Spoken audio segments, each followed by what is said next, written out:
రాష్ట్ర ఆవిర్భావ దినోత్సవం వేళ నిరుద్యోగులకు ప్రభుత్వం గుడ్ న్యూస్ చెప్పింది. వివిధ శాఖల్లో టీజీపీఎస్సీ 290 పోస్టుల భర్తీకి 3 నోటిఫికేషన్లు జారీ చేసింది. రోడ్లు భవనాల శాఖలో సివిల్ విభాగంలో 222 అసిస్టెంట్ ఎగ్జిక్యూటివ్ ఇంజనీర్ పోస్టులకు నోటిఫికేషన్ వెలువడింది. ఈ పోస్టులకు ఈ నెల 6వ తేదీ నుంచి వచ్చే నెల 13వ తేదీ సాయంత్రం 5 గంటల వరకు దరఖాస్తు చేసుకోవచ్చని తెలిపింది. ఈ 222 మల్టీ జోన్ పోస్టులకు అక్టోబర్లో పరీక్ష ఉండే అవకాశం ఉందని వివరించింది.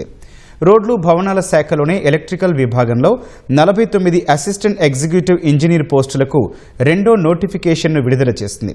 రాష్ట్ర స్థాయి క్యాడర్లోని ఈ 49 పోస్టులకు ఈ నెల 8 నుంచి వచ్చే నెల 15వ తేదీ సాయంత్రం 5 గంటల వరకు దరఖాస్తు చేసుకోవచ్చని పేర్కొంది. కాలుష్య నియంత్రణ మండలిలో 19 అసిస్టెంట్ ఎన్విరాన్మెంటల్ ఇంజనీర్ పోస్టులకు 3వ నోటిఫికేషన్ వెలువడింది. రాష్ట్ర స్థాయి క్యాడర్కు చెందిన ఈ 19 పోస్టులకు ఈ నెల 10వ తేదీ నుంచి వచ్చే నెల 17వ తేదీ సాయంత్రం 5 గంటల వరకు ఆన్లైన్లో దరఖాస్తు చేసుకోవచ్చని వెల్లడించింది. వీటి పరీక్షలు అక్టోబర్లో జరిగే అవకాశం ఉందని తెలిపింది. 2026 జూలై 1 నాటికి 18 నుంచి 44 ఏళ్ల వయసు వారు ఈ పోస్టులకు దరఖాస్తు చేసుకోవచ్చని టీజీపీఎస్సీ నోటిఫికేషన్లలో పేర్కొంది.